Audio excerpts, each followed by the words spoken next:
Ya, terdengar saya. Oke, Assalamualaikum warahmatullahi wabarakatuh. Saya Trisnana Fariska, mahasiswa PLS Unsika. Jadi pertanyaannya seperti ini.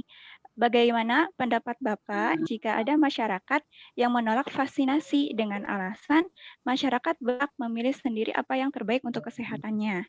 Terima kasih sebelumnya. Oke, terima kasih Mbak Trisna. Bu Moderator, boleh saya langsung tanggapi? Silakan Pak untuk langsung menjawab.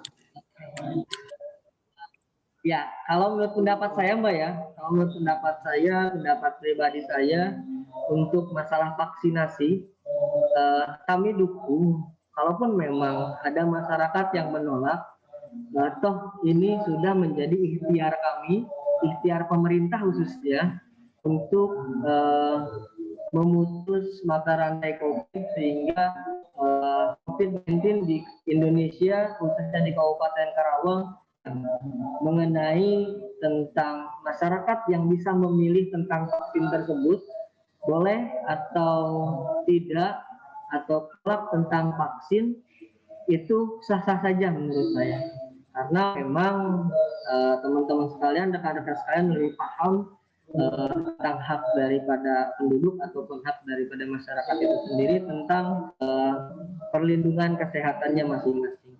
Cuman ini saya berikan vaksinasi ini adalah bentuk ikhtiar dari pemerintah untuk menghilangkan ataupun mungkin memutus mata rantai COVID-19 ini. Mudah-mudahan sih dengan vaksin yang memang dari ikhtiar pemerintah ini bisa menjadi suatu ikhtiar yang baik. Karena sesuatu niat yang baik, hal yang baik, insya Allah hasilnya pun baik. Kalau menurut saya sih sah saja kalau memang mau menolak, tetapi yuk yang tidak menolak kita dukung vaksinasi, intinya untuk arah kebaikan Indonesia ke depannya, khususnya Kabupaten Karawang, karena sudah 4 minggu lebih Kabupaten Karawang dalam zona merah karena lalainya masyarakat, baik itu masyarakat itu sendiri ataupun bahkan ada diri kita mungkin di situ. Seperti itu Mbak Trisna, jawaban ataupun pendapat daripada saya sendiri. Seperti itu Mbak Trisna. Terima kasih. Silahkan moderator. Ya, baik. Terima kasih Pak atas penjelasannya.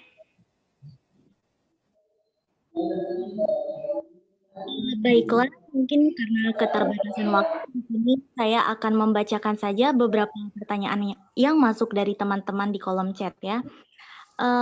Baiklah Bapak, untuk pertanyaan selanjutnya ada dari Alvaro Keisha Soeharto. Halo, selamat siang Pak. Saya Alvaro dan bertanya, dalam mengikuti protokol kesehatan ini sampai sekarang saya masih bingung terkait jenis masker yang dianjurkan karena larangan penggunaan masker scuba di transportasi umum. Namun pengedarannya tetap berjalan. Kemudian berita terbaru bahwa masker kain pun juga berbahaya, face shield tidak efektif, sehingga dalam hal ini aturan yang seperti apa yang benar-benar membuat diri aman dari penyebaran COVID? Terima kasih Pak. Apakah ingin langsung dijawab Pak? Ya, saya coba langsung tanggapi saja ya. Dari Mas Alvaro Keisha yang ada di Jakarta mengenai tentang penggunaan masker scuba, kemudian face shield, izin banyak sekali bukan penyalahgunaannya, kurang tepatnya penggunaan face shield. Kadang-kadang masyarakat sudah merasa nyaman dengan face shield tanpa menggunakan masker. Padahal masker itu sendiri harusnya connect-nya ataupun memang kalau mau masker harus dengan face shield. Tidak bisa face shield itu sendiri tanpa menggunakan masker. Mengenai tentang masker scuba untuk di Kabupaten Karawang sendiri sampai saat ini itu masih diperbolehkan, dalam artian yang terpenting menggunakan masker yang memang yang direkomendasikan oleh pemerintah adalah masker dengan 3 lapisan, di mana bisa menjaga kita dan bisa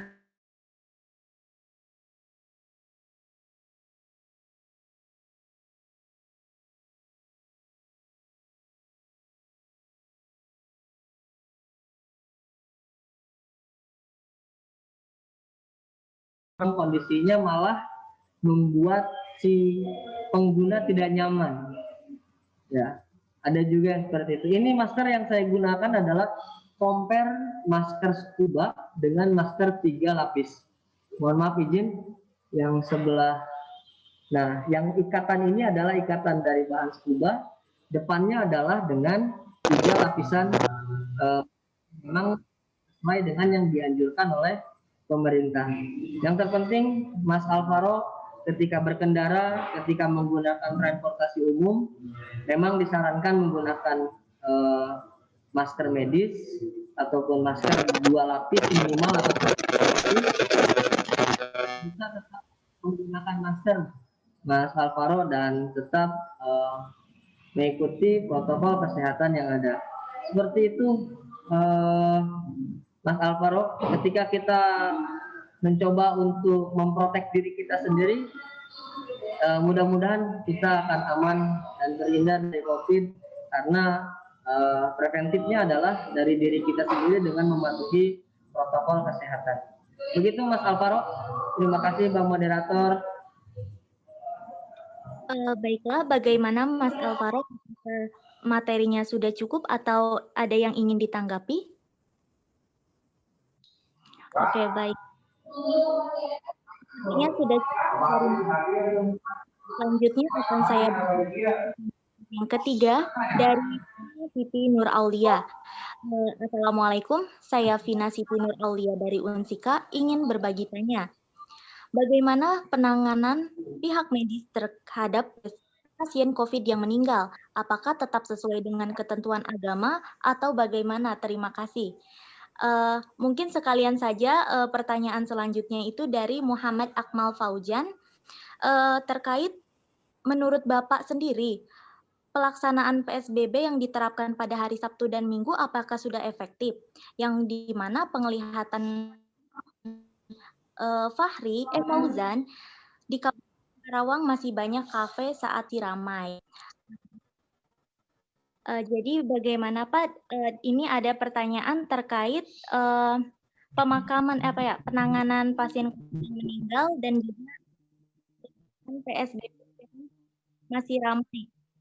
Pertanyaan terkait pemakaman penanganan pasien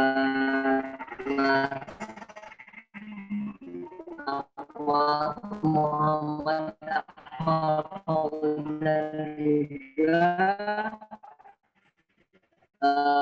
mengenai tentang penanganan pihak medis pada pasien COVID yang meninggal, karena dalam kondisi pandemi seperti ini mungkin ada beberapa hal yang memang teman-teman sudah tahu bahwa berwudunya jenazah tidak boleh dibuka lagi. Kemudian saya pastikan ataupun saya coba ya, karena kondisinya di dalam peti pun sudah dalam posisi menghadap kiblat, sehingga tidak perlu lagi didirikan di dalam padu sesuai dengan ketentuan agama. Kemudian lanjut ya Mbak ya ke pertanyaannya Mas Akmal Faujan. Untuk PSBB sendiri sebetulnya yang dilakukan saat ini di Kabupaten Karawang itu bukan PSBB, Mas, lebih ke PSKM ya, pembatasan skala mikro. Dalam artian kenapa dilakukannya hanya pada hari Sabtu dan Minggu, dan juga kenapa dilakukannya hanya pada saat malam hari saja. Ini banyak jadi candaan, banyak jadi jok-jok di beberapa media sosial. Emang coronanya keluarnya tiap malam Minggu sama malam Senin saja. Apakah siang tidak keluar? Sama saja, Mas. Cuman antisipasi tim gugus tugas ataupun satgas COVID yang ada di Kabupaten Karawang, karena kita tidak bisa mencakup keseluruhan, Mas. Kenapa tidak ke daerah-daerah? Karena kita tidak bisa mencakup keseluruhan sebanyak 30 kecamatan di Kabupaten Karawang, sehingga fokusnya tim gugus tugas itu ada di wilayah kota dan terjangkau. Dalam artian sampai saat ini pun tidak hanya wilayah, tetapi sudah merambah ke wilayah Cikampek, sudah merambah ke wilayah Teluk Jambe. Yang menurut saya KP-KP pun sudah ada beberapa KP yang sudah diberikan peringatan, kemudian diberikan edukasi, tetapi bahkan untuk saat ini yang saya ketahui bahwa ketika memang ada yang masih nongkrong, itu edukasinya langsung oleh petugas yang ada di Satgas COVID sendiri. Karena tidak hanya malam minggu, sebetulnya, Mas, setiap hari pun Satgas COVID melakukan keliling untuk mengedukasi masyarakat, itu di siang hari jam 10 dan di jam 7 malam. Cuman melakukan pembatasan dengan menutup jalan itu memang dilakukan pada hari Sabtu malam dari jam 19 sampai dengan jam 23, kemudian dan di hari Minggu malam, karena itu biasanya banyak terjadi kumpulan ataupun kerumunan massa di hari-hari libur seperti itu. Seperti itu sih, Mas, kalau menurut saya ini yang memang kami lakukan di Kabupaten Karawang dengan beberapa kegiatan lainnya seperti penyemprotan disinfektan. Yang terpenting ikhtiar kita, niat kita, yang semoga Kabupaten Karawang terhindar dan cepat berlalu si COVID-19. Seperti itu, Mas Akmal Fauzan. Silakan Teteh moderator. Bagaimana kepada penanya, apakah sudah cukup atau ada yang ingin ditambahkan?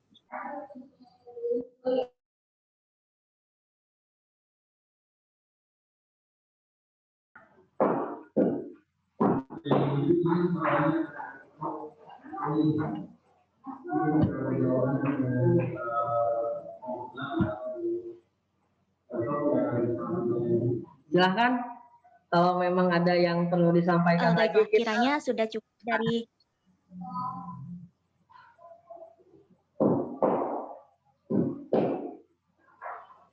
Iya, baik Pak, sudah cukup dari penanya. Mungkin langsung saja kita tutup acara diskusi ini dengan kesimpulan dari materi yang sudah Bapak sampaikan.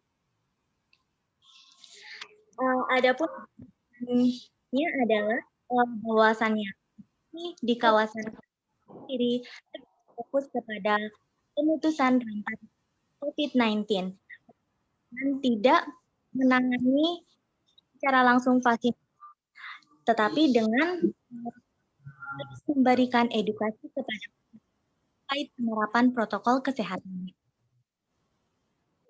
PMI Karawang juga masyarakat sendirilah yang menjadi pemutus rantai COVID-19. Itu biasakan cuci tangan, ayo gunakan masker, ingat etika ini bepergian. Kiranya cukup dari saya. Terima kasih kepada Bapak Taufik atas pemaparan materinya yang luar biasa sekali.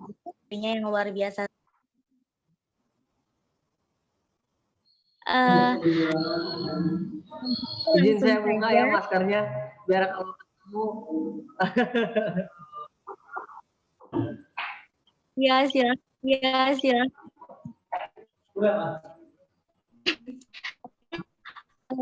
Kita langsung lanjut ke diskusi yang kedua.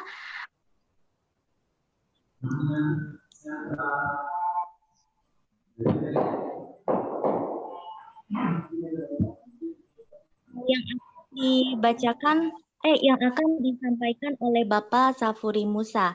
Sebelumnya kepada operator, apakah dapat ditunjuk CV Bapak Safuri Musa?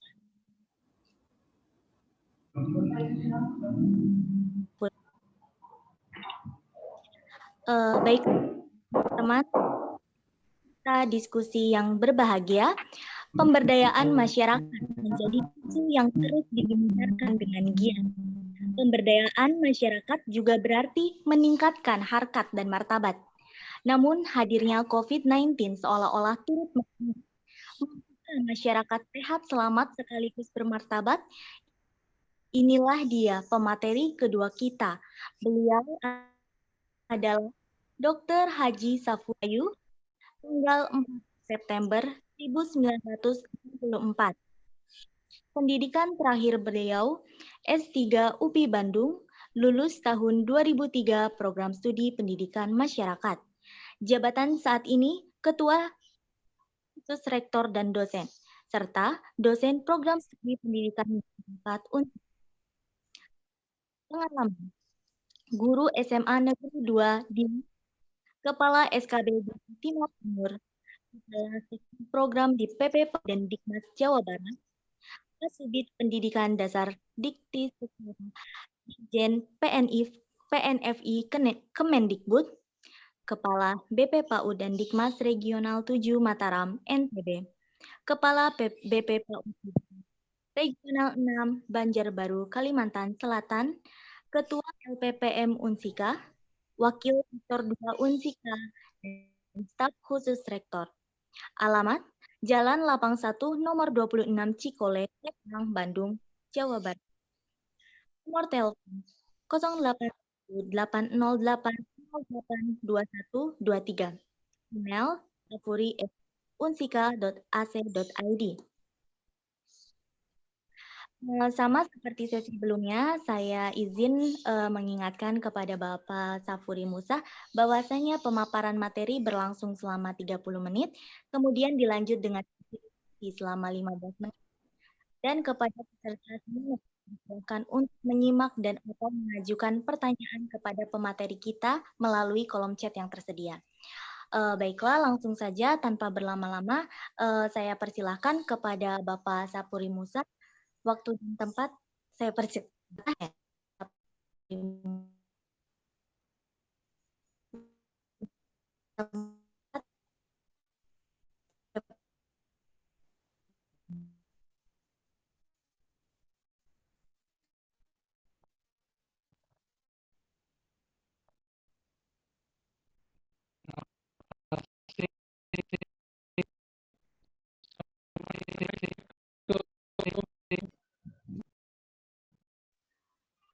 Waalaikumsalam, Bapak, mohon maaf suaranya agak terputus-putus.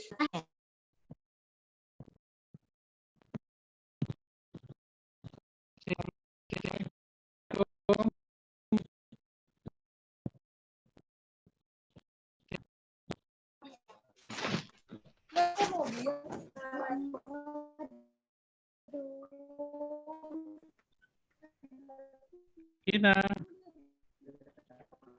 Waalaikumsalam, iya Bapak. suaranya udah jelas.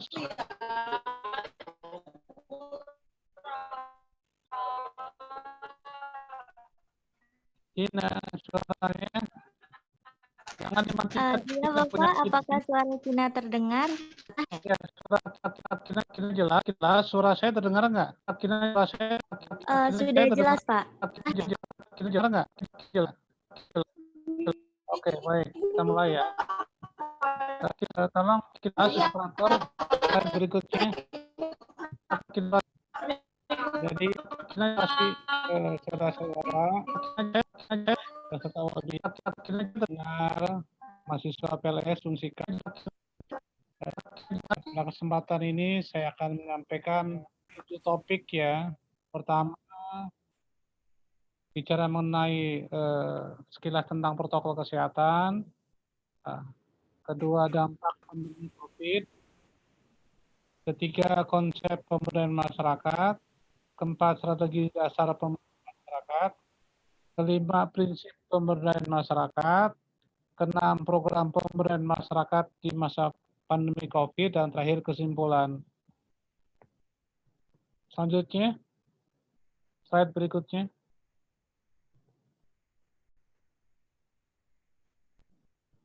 Ya, saudara-saudara, tadi Pak Taufik sudah sampaikan tentang protokol kesehatan. Saya hanya menegaskan saja 3 hal tentang protokol kesehatan ini.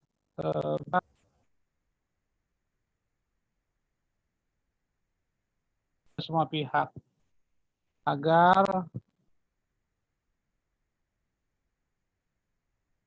harus menjadi komitmen semua pihak untuk melaksanakan protokol kesehatan. Bahwa yang kedua bahwa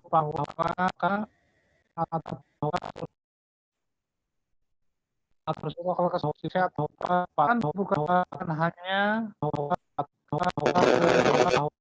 membatasi masyarakat beraktivitas, tetapi sejatinya untuk menangkal ya terhadap diri dan pihak lain. Jadi protokol kesehatan itu bukan hanya untuk diri, tetapi juga untuk keselamatan bersama. Dan terakhir, pemerintah menerapkan bukan lagi 3M, tapi 5M yang harus kita laksanakan ya, saudara-saudara. Selain menggunakan masker, mencuci tangan dengan sabun,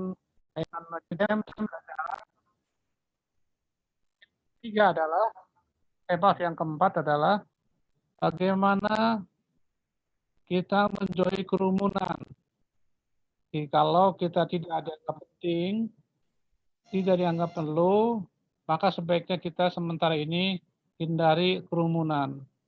Dan terakhir yang kelima, yang kelima adalah membatasi mobilitas dan interaksi. Di sini kata kuncinya adalah membatasi. Jadi kalau misalnya ada kerumunan, ada interaksi yang tidak sangat perlu, maka tidak lakukan.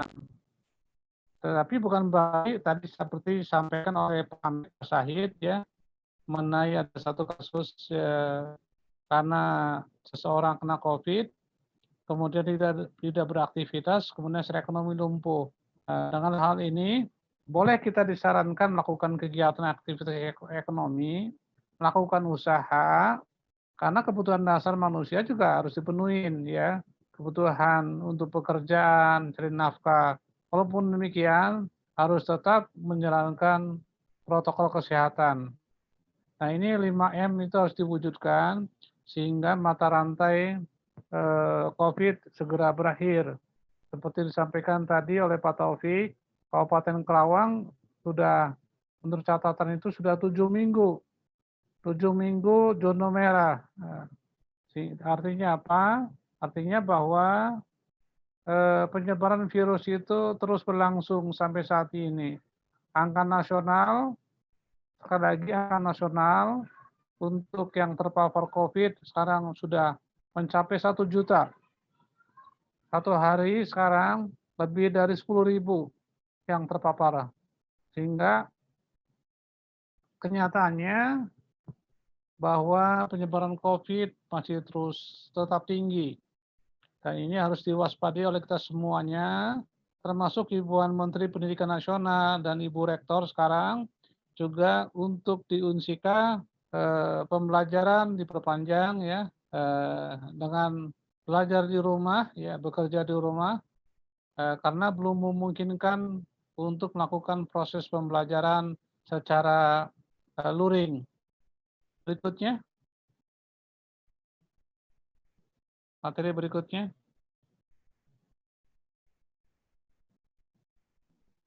Halo, materi berikutnya.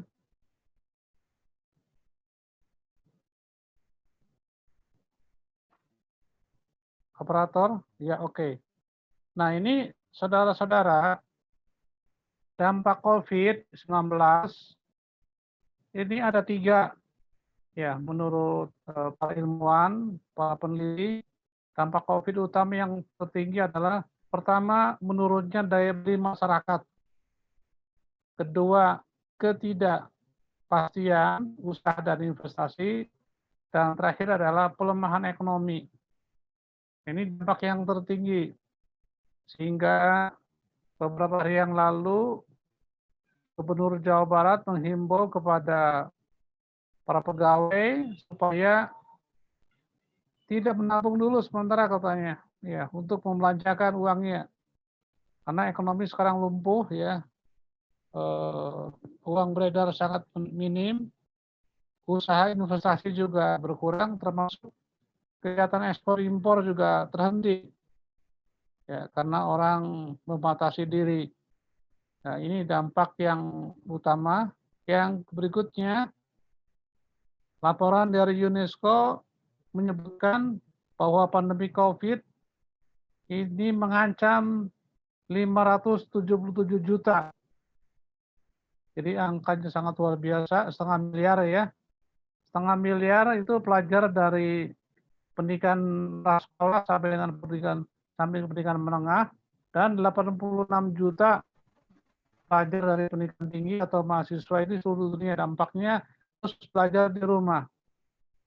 Nah, ini dampaknya di 0,5 miliar para pelajar di rumah, dan 86 juta itu mahasiswa juga harus PDR. Kemudian berikutnya, seperti kebijakan yang diambil berbagai negara, akhirnya melakukan berbagai macam pembelajaran secara daring. Ya, walaupun belajar daring ini atau belajar di rumah ini banyak kendalanya. Ya, baik kendala tatap mukanya untuk praktek-praktek maupun juga karena jaringan dan kuota. Nah, seperti yang kita alami sekarang, kita mencoba melakukan webinar, diskusi, seminar ini secara website, ya, webinar, tapi banyak kendala tadi, suara, gambar, jaringan, ya, ini cukup jadi kendala. Dan terakhir, mobilitas interaksi penduduk yang tinggi, ya, ternyata juga masih terjadi yang tadi disampaikan pada diskusi di awal oleh Pak Taufik dan teman-teman. Kenapa kok sidaknya hanya malam saja atau malam Sabtu, malam Minggu? Kenapa hari-hari lain tidak? Justru sekarang klaster klaster di Karawang misalnya justru terjadi di pabrik-pabrik, ya. Bahkan tadi pagi saya baca di Detikcom itu 3.000, saya ulangi, 3.000 pekerja pabrik, ya, yaitu di daerah Karawang terpapar COVID. Jadi klasternya bukan pada malam hari itu, ya, tumbuhnya itu klasternya bukan karena malam minggu ataupun karena nongkrong-nongkrong, tapi justru karena di pabrik gitu. Dan di pabrik kurang menerapkan protokol kesehatan secara ketat. Nah, seharusnya kalau memang pabrik itu harus bekerja, kantor itu bekerja, ya, seharusnya protokol kesehatan harus lebih ketat lagi. Karena ini lemahnya pengawasan terhadap penerapan protokol kesehatan.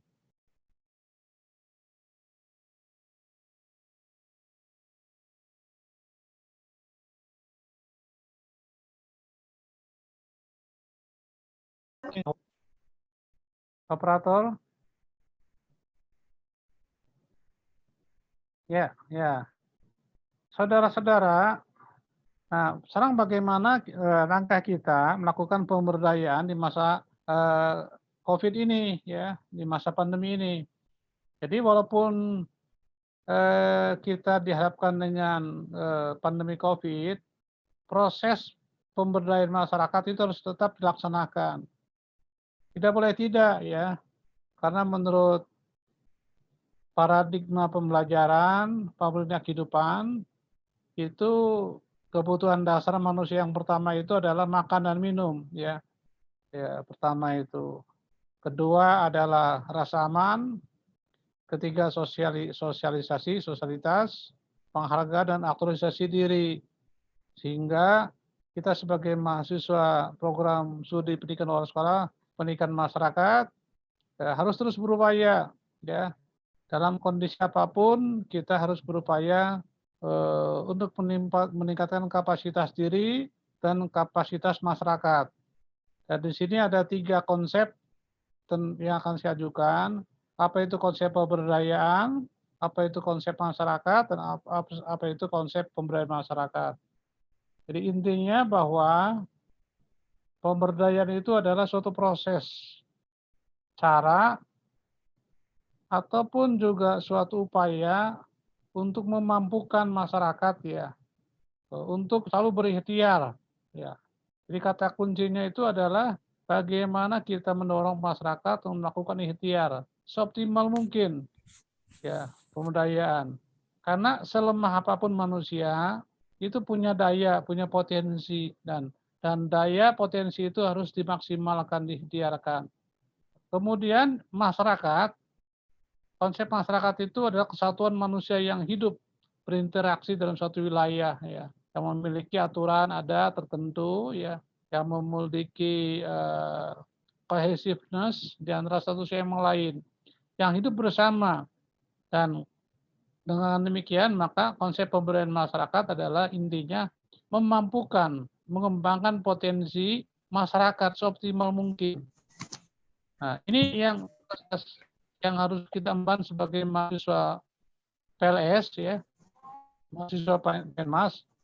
Dengan kondisi pandemi ini, apapun kondisinya,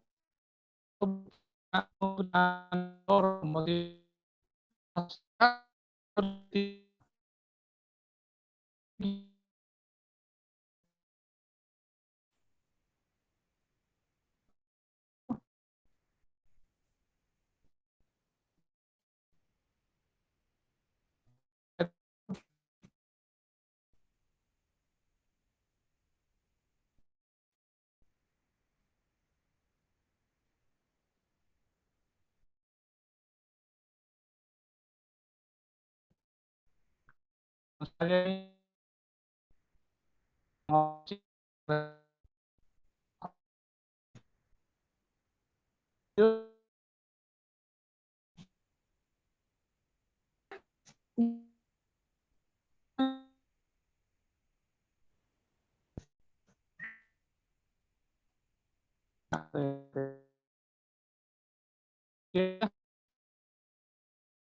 strategi dan strateginya kita sebagai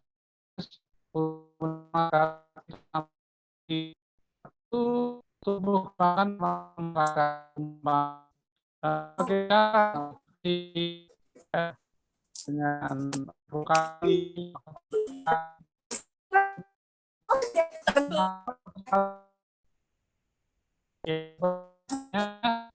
ada punya rasa berani yang berkata yang saya katakan tadi di awal, apapun dia dalam konsep pembelajaran kita harus selalu berupaya melibatkan yang akan jadi ya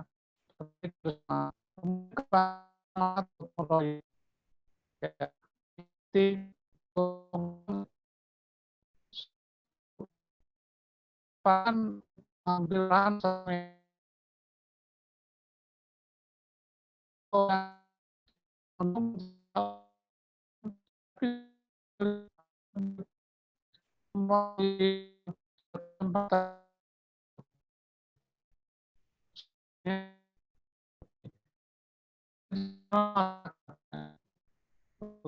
masyarakat kita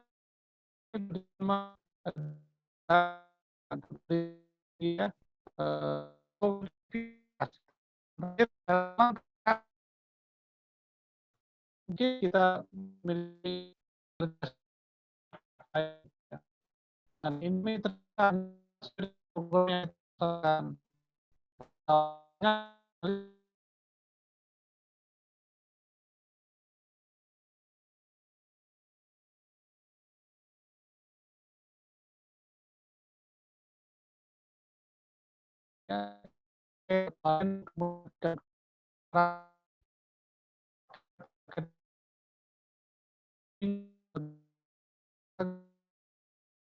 khusus latihan berbagai jenis perusahaan pelatihan, program saya, pintar, dan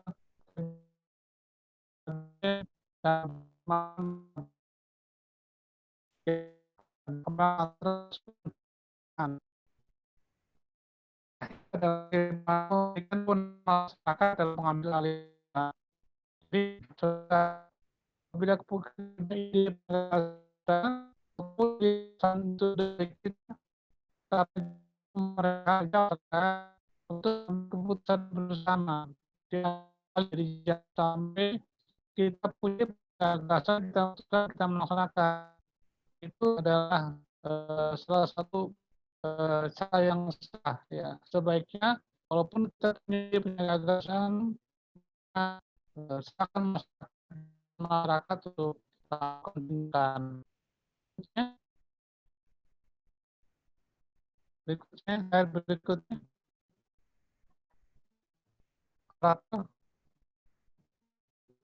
halo, slide-nya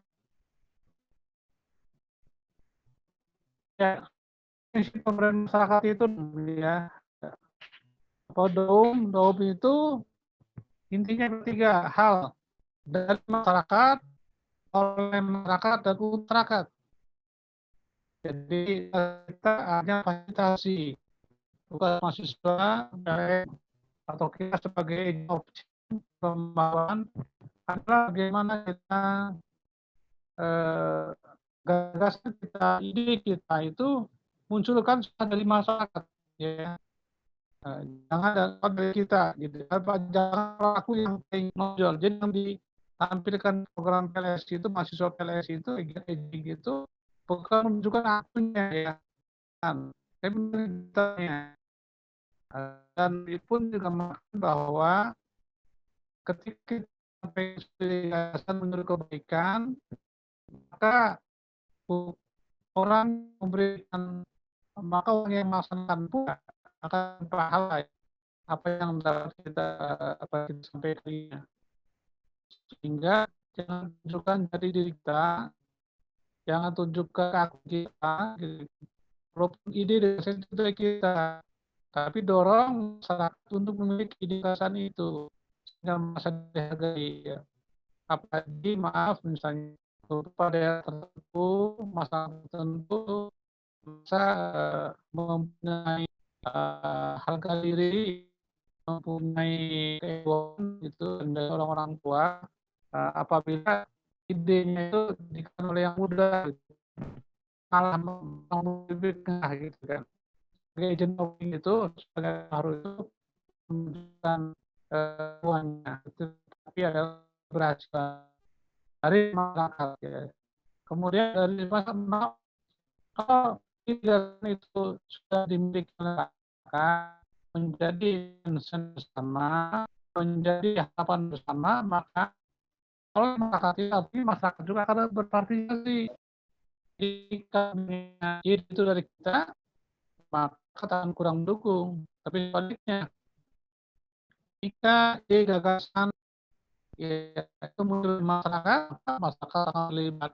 Dan akhirnya program yang juga untuk masyarakat. Jika konsumsi oleh masyarakat itu harus diwujudkan oleh kita sebagai program masalah pemberdayaan masyarakat. Ini contoh bagi program masyarakat dan harus ya. Berikutnya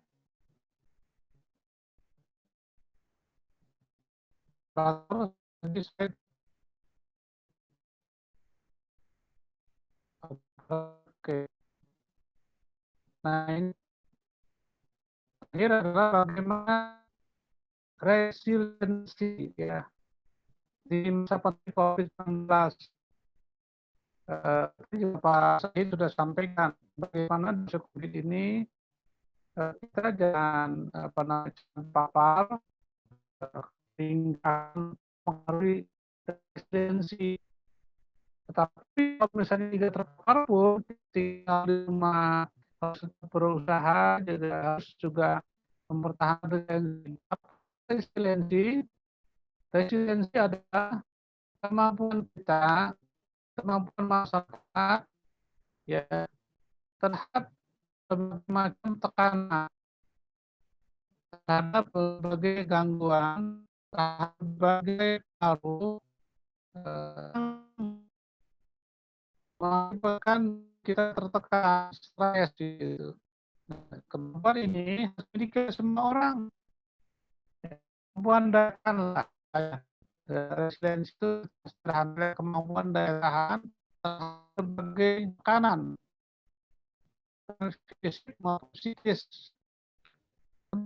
Orang yang biasa, contoh seorang suka jalan tiba-tiba harus di rumah gitu akan stres ya. Orang yang biasanya bekerja beri nafkah ya, kemudian harus tinggal di rumah sehingga penghasilan berkurang. Nah ini keadaan. Kemudian orang yang biasanya usaha dagangannya laku satu hari bisa 100%, sekarang boros 100%, 50% aja tercapai. Nah, ini kan ada tekanan sehingga mengurangi pendapatan pemasukan. Pak sopirnya satu hari bisa misalnya 4, kadang jangankan 4 rit, 1 rit juga susah penumpang karena harus tinggal di rumah dan seterusnya. Berarti ada daya tahan upaya karena kita seorang masyarakat dan si saya sarankan ada di dan masyarakat pada kita masing-masing saya nasibnya itu biasanya pertama pertama diri kita dari kesehatan di arah kesehatan. Ya, artinya tadi sampaikan topik maupun tadi saya tentang kolosal. Jadi penerapan protokol kesehatan itu salah satu upaya memelihara kesehatan. Ya, apabila kita maka semua aktivitas kita terhenti berbahaya dan kedua dengan kita menangani berbagai aktivitas kita kembangkan diri dari saudara-saudara semuanya. Saya sarankan para mahasiswa semuanya di sini, ayo kita sama-sama mumpung kita dari pandemi ini ambil nilai positifnya, kembangkan potensi diri dengan berbagai hal yang bisa dilakukan di rumah. Sekali lagi, Anda kembangkan bakat minat Anda ya yang bisa Anda lakukan selama tinggal di rumah. Kalau Anda potensi melukis, mungkin Anda bisa melukis, Anda bisa menulis, apa menulis puisi, saja, menulis novel, Anda bertahan, Anda bertanam, Anda yang sedang mengaji, meningkatkan kemampuan Anda meningkatkan untuk belajar, Anda harus Anda tahu bisnis, Anda membuat sesuatu, produk-produk tertentu, ya, menjualnya, meningkatkan keputra Anda apa yang bukan sama ada di rumah dan sendiri. Ini upaya untuk resiliensi sehingga ketika kita pas dari pandemi ini kita sudah kenal potensinya. Saudara-saudara bisa lihat, bisa buka website tentang coba aktivitas kita sekali lagi Anda sibuk dari Google kreatif di masa pandemi atau sukses masa pandemi. Ternyata semua orang masa pandemi turun, semua orang pandemi menjadi masa pandemi ini meraih banyak keuntungan, berkah. Nah ini orang yang jenius, orang yang cerdas, orang yang berbakat adalah orang yang mengembangkan potensinya dalam berbagai kondisi.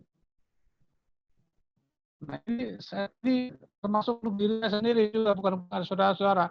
Untuk kita semuanya, pelihara kesehatan, kemampuan potensi diri. Kemudian mana resiliensi untuk masyarakat? Membangun kebersamaan dengan masyarakat itu sekitarnya. Ya, jadi jangan sampai membuat suatu pengaruh, membuat suatu hal yang bikin masyarakat bergerak. Jangan opini kita dicapai, mengerti pendidikan, atau kita masing-masing yang ada guna. Justru kondisi sekarang kita mestinya terbangun bersamaan. Ya, kan dengan kondisi sekarang kita mau isu-isu yang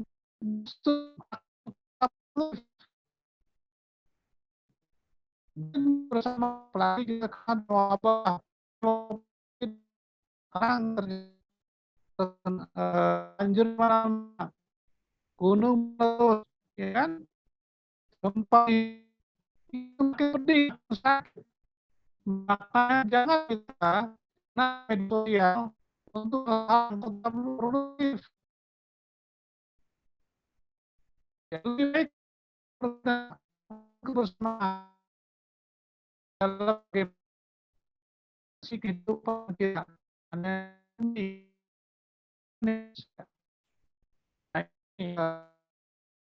kita hanya sebagai mohon kebersamaan dalam kehidupan.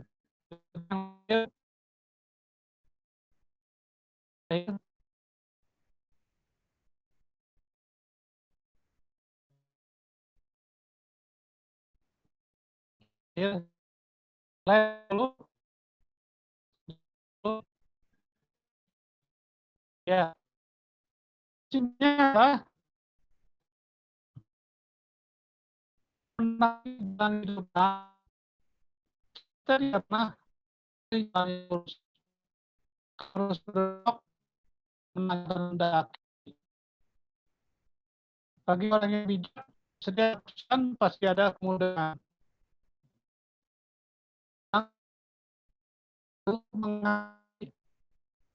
Menggapai tahapan. Lalu peduli sama yang dapat kita bisa. Lalu dia belum ada hasil karena belum dan bukan yang tangguh akan memenangkan pertemuan sanggup meneliti dahaga. Itu yang saya sampaikan. Terima kasih. Wassalamualaikum warahmatullahi wabarakatuh. Warahmatullahi wabarakatuh. Nanti Bapak materi ini yang luar biasa sekali, yang tak pernah bosan selalu mengingatkan kita terus mengembangkan diri. Saja kita ke sesi selanjutnya yaitu sesi diskusi dan tanya jawab. Saya persilakan kepada teman-teman yang ingin bertanya, boleh ketik dulu di chat yang tersedia.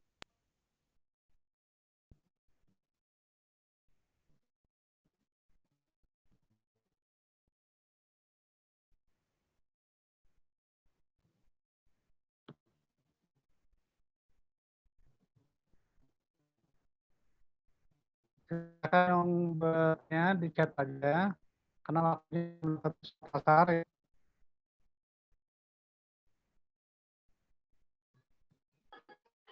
Baiklah Bapak, sudah ada pertanyaannya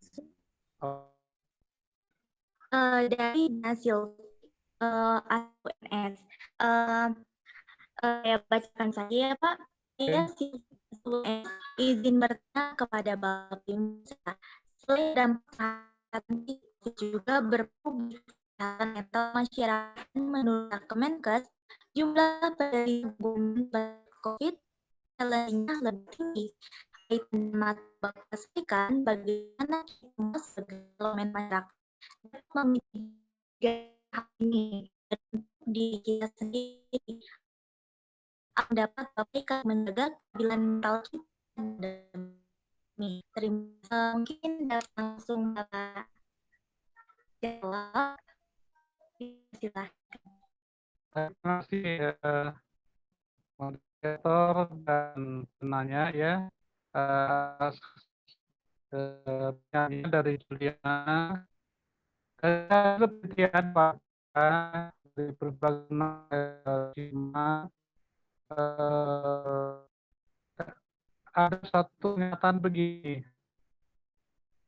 10 dari orang yang sakit di rumah sakit ini pun dari orang yang sakit ya di rumah sakit maksud saya itu orang sesungguhnya akibat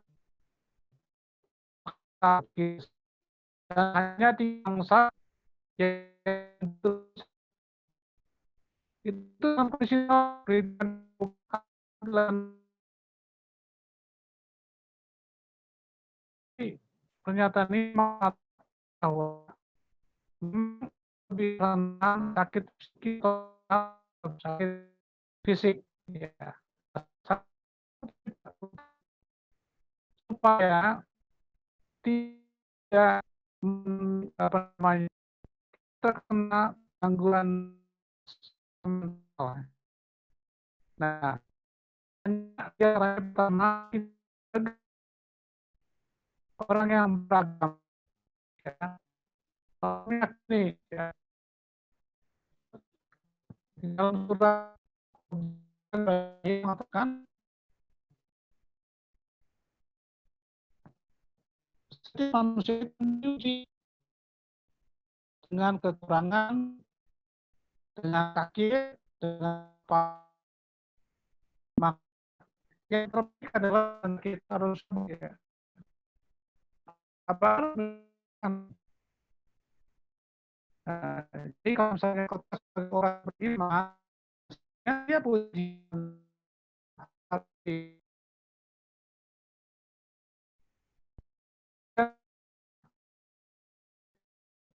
Nah,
di dunia itu bukan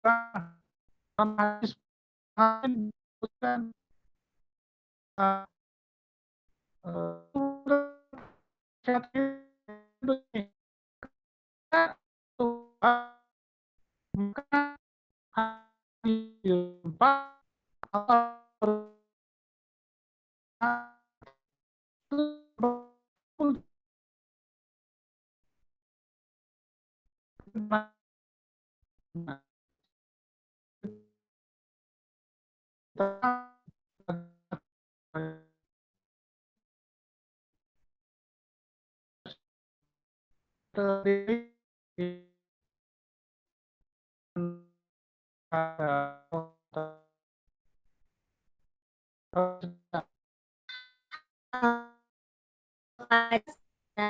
Apakah ada yang ingin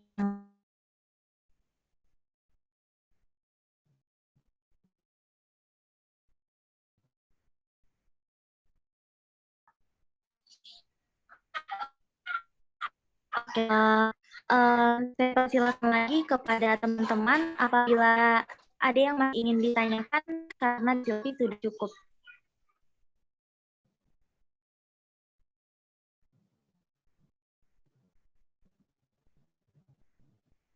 terima kasih ya kepada penyelenggara nih sambil nunggu yang lain barangkali ya atas partisipasinya. Pesertanya sudah lebih dari 100 orang. Ini cukup sukses ya walaupun saya juga dikasih tahu beberapa hari yang lalu ya untuk kegiatan ini ya. Tapi Anda sudah berupaya meningkatkan ini dengan sebaik-baiknya. Silakan saudara-saudara pada panitia file yang dari Pak Taufik dengan saya mohon di-share kepada semua peserta ya. Bukan hanya sertifikat tapi bahannya di-share kepada peserta semuanya sehingga semua peserta memperoleh bahannya ya, dipelajarin lagi ya. Karena waktunya sudah asar ini ya, saya harus ke masjid ya. Saya minta saya berakhir aja dulu. Yang mau bertanya silakan chat ke WA saya saja. Pasti akan saya balas ya. Karena waktunya sudah berkumandang, Allah sudah memanggil ya. Kita utamakan jangan sampai kesibukan kita di dunia terlena menyiapkan diri ya. Kita cari kemuliaan ya. Saya kira cukupkan dulu ya. Silakan ditutup moderator sebelum saya undur diri semuanya. Terima kasih. Oke, baiklah. Terima kasih Bapak atas waktunya sudah menyempatkan hadir bersama kita di sini. Luar biasa sekali Bapak Safri Musa ini tidak pernah lelah untuk selalu mengingatkan kita untuk terus meningkatkan diri. Oke, seperti yang sudah Bapak sampaikan, kita akhiri saja sesi materi pada kesempatan kali ini. Saya sebagai moderator mohon undur diri dan juga mohon maaf yang sebesar-besarnya apabila ada kesalahan ataupun ada hal yang kurang berkenan.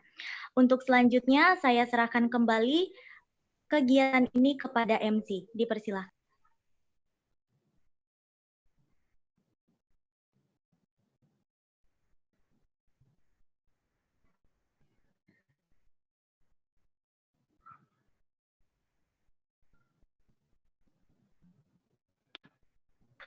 Mohon maaf. Maaf.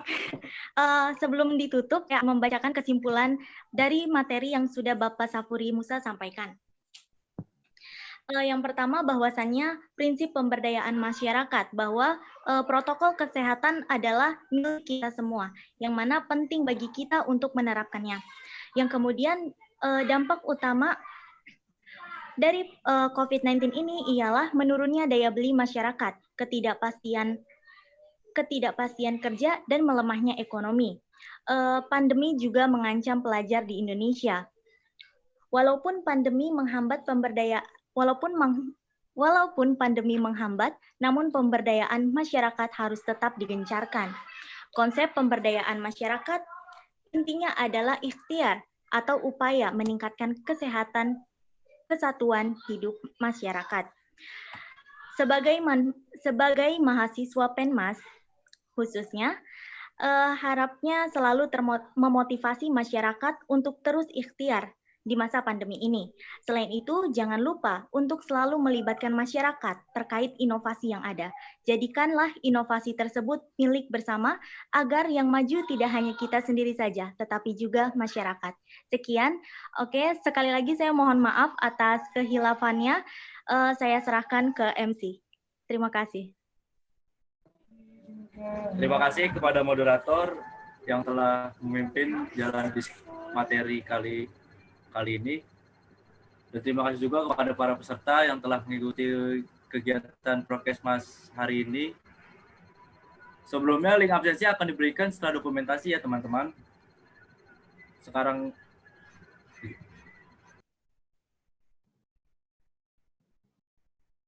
jangan lupa screenshot bukti kalian mengikuti kegiatan pada hari ini. Lalu sekarang kita memasuki waktu dokumentasi. Ayo yang lainnya tolong nyalakan kameranya on cam. Kita dokumentasi.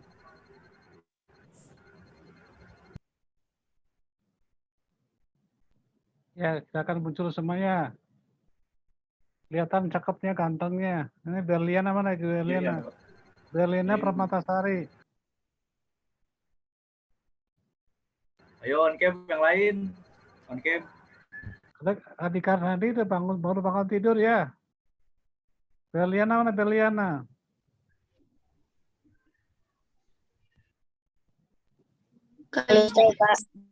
Kak izin gak nyalain kamera soalnya gelap. Oh, Makasih. gelap. Mati lampu ya. Lampunya kurang terang, Pak. Mohon maaf. Oh iya, sudah.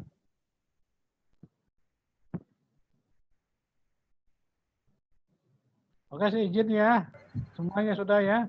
Saya izin live Pak, ya. foto dulu Pak. Udah, fotonya belum. Ayo. Foto dulu Pak. Saya ya.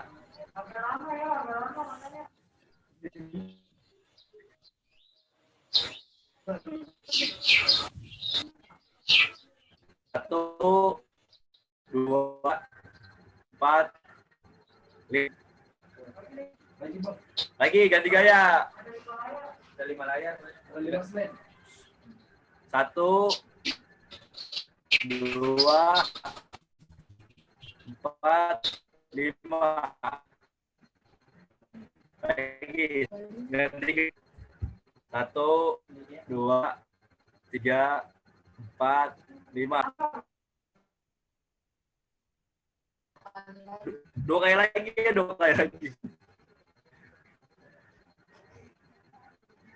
Satu, dua, tiga, empat, lima.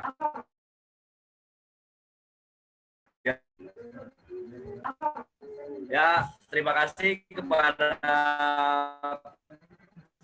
pemateri Pak Sapuri dan juga Pak Rudi Taufik yang telah menyempatkan waktunya memberikan materi pada ini. Terima kasih para peserta yang telah mengikuti kegiatan kali ini. Nanti link absen diberikan di grup peserta ya. Di room chat. Yang lagi sudah diberikan di room chat Zoom ini. Berlaku hanya dari sekarang. Terima kasih sampai bertemu di lain kesempatan. Saya Fikri Raffi selaku MC mengundurkan diri. Kurangnya mohon maaf. Wassalamualaikum warahmatullahi wabarakatuh. Waalaikumsalam warahmatullahi wabarakatuh.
Untuk para peserta yang sudah melengkapi silek absensi, silakan diperbolehkan keluar dari Zoom. Terima kasih.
Yang diisian gitu.